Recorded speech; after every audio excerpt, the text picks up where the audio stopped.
ঠাকুরের ফুল আগের দিন কিনে এনেছিল। ঠাকুরকে একটু ঘি মাখালাম, মাখিয়ে জল দিয়ে একটু পরিষ্কার করে নিলাম।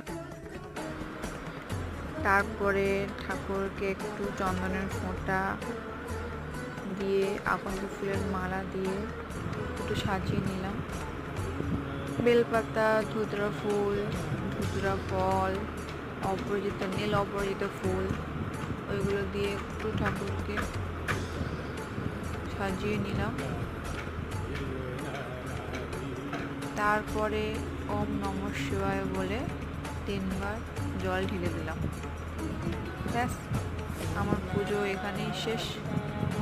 তোমরা শ্রাবণ মাসে কেমন পুজো করো শিব ঠাকুরের আমাকে নিশ্চয়ই জানিও। কিছু ভুল থাকলে বলো।